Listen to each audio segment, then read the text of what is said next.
Глава республики передает очередной автомобиль на фронт для выполнения боевых задач на переднем крае, для сохранения солдатских жизней.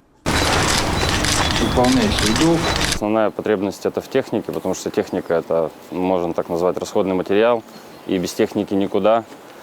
Они постоянно участвуют в эвакуации раненых, потому что когда эвакуируем раненых, это каждые секунды на счету. Подвоз БК, продуктов, и все это выполняет с техникой. Боевой дух на высоте, потому что именно благодаря такому состоянию духовному победа приближается намного быстрее. Когда мы в очередной раз получаем от наших ребят, от командиров, от их практически ежедневно и не по одному запросу. Каждый день я расписываю несколько таких запросов. И на самом деле мы сейчас уже, я даже и особенно не задумываюсь, кто будет выполнять. Потому что знаю точно, что изначально это, конечно, наш фонд «Добрая республика».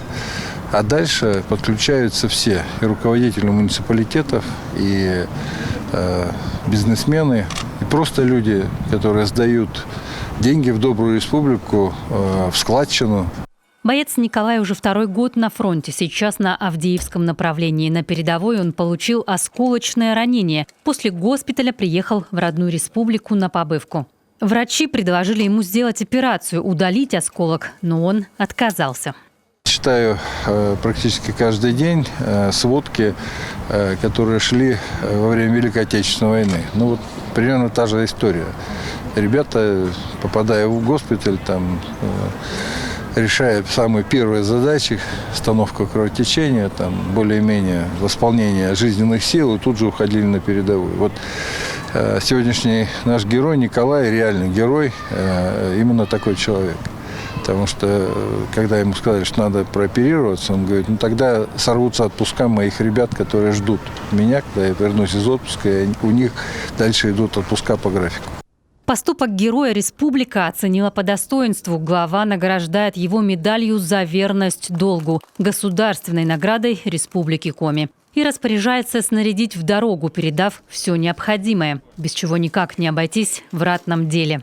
Хотел бы сказать огромное спасибо главе Республики Коми, всему правительству, фонду, людям за то, что помогаете нам, приближаете победу. Победа будет за нами.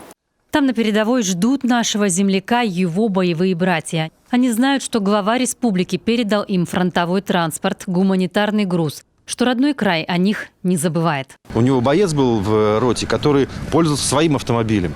Боец погиб. Ребята решили возвратить родным автомобиль, остались без автомобиля. Глава решил, что это надо сделать. И подобный автомобиль сегодня передается.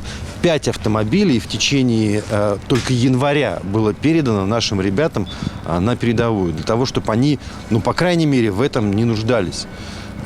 И это глава республики показывает пример в том числе всем руководителям. И я считаю, что все мы должны ровно так относиться к обеспечению наших ребят.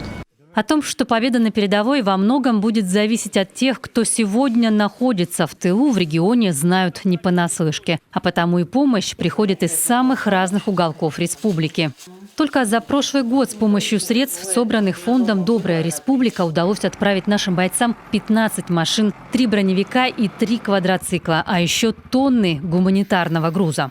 Сейчас у нас уже есть, конечно же, налаженные схемы отправки. Очень много волонтеров работает, с которыми мы активно сотрудничаем и предлагаем друг другу, когда есть транспорт у нас, тогда и помогаем отправлять им. Также и волонтеры с удовольствием отвозят наши какие-то вещи в войска.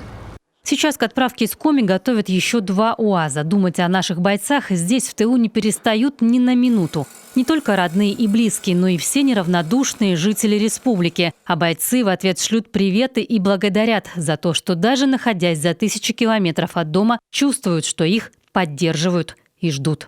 Ольга Коняева, Ксения Лосева, Дмитрий Ведерников, Дмитрий Булаев, телеканал Юрган.